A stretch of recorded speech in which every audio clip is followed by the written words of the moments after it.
চাঁদপুরের মতলব উত্তর উপজেলায় দেখা মিলল বিষাক্ত রাসেল ভাইপার সাপের।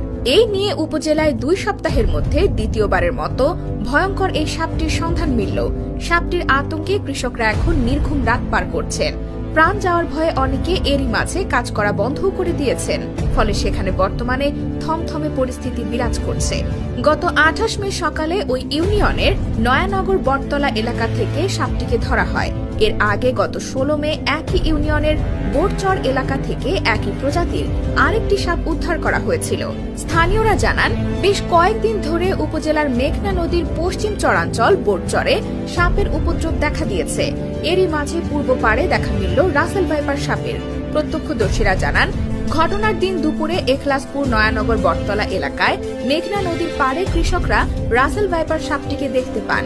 পরে স্থানীয়রা প্রহার করে সাপটির প্রাণ নেয়। এ ব্যাপারে এক প্রত্যক্ষদর্শী বলেন, ঘূর্ণিঝড় রেমালের ফলে মেঘনায় পানি বেড়ে যাওয়ায় সাপটি বালুর মাঠে চলে আসে। এক পর্যায়ে লোকজন ডাক দিলে তারা এসে প্রহার করে সাপটির প্রাণ নেয়।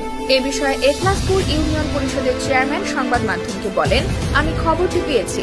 নয়ানগর বটতলা এলাকায় একটি রাসেল ভাইপার সাপ ধরা পড়ার পর সেটির প্রাণ নেওয়া হয়েছে।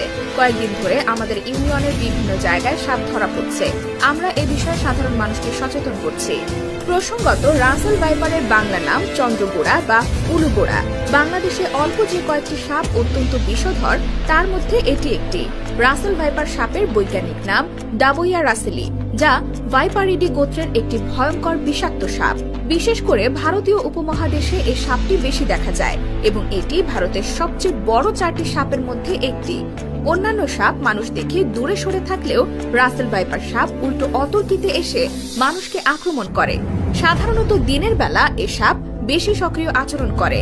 রাসেল ভাইপার সাপ ঘন জঙ্গল এড়িয়ে চলে এবং ঘাসে ভর্তি খোলা মাঠ কিংবা ঝোপঝাড়ে আস্তানা গাড়ে। চলতি বছর দেশের বিভিন্ন এলাকায় ফসলের ক্ষেতে কাজ করার সময় বেশ কয়েকজনের রাসেল ভাইপার দ্বারা আক্রমণের খবরও পাওয়া গেছে।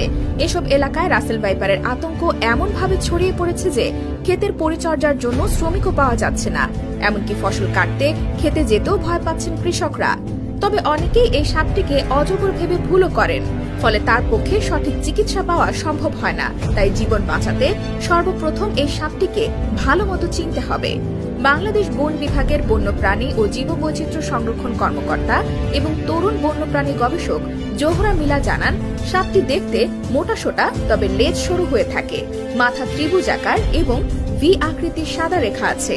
শরীরের পৃষ্ঠতল বাদামি এবং বৃত্তকার বা ডিম্বাকৃতির গাঢ় চিহ্নের 3টি লম্বা সারি রয়েছে।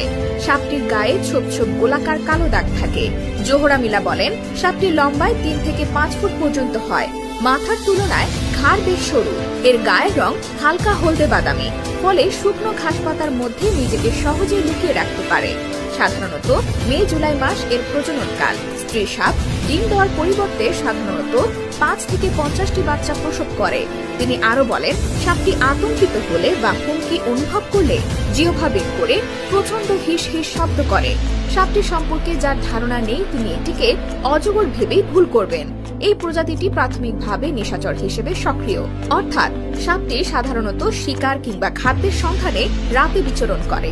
সাম্প্রতিককালে ফসলের, বিশেষ করে ধান খেতে রাসেল ভাইপারের উপস্থিতি নিয়ে এই বন্যপ্রাণী গবেষক জানান, ইঁদুর, ব্যাঙ, ছোট পাখি ও টিকটিকি রাসেল ভাইপারের প্রিয় খাবার। যেহেতু ফসলের ক্ষেতে ইঁদুরের উৎপাত বেশি, তাই খাবারের খোঁজে সেখানে গিয়ে হাজির হয় রাসেল ভাইপার।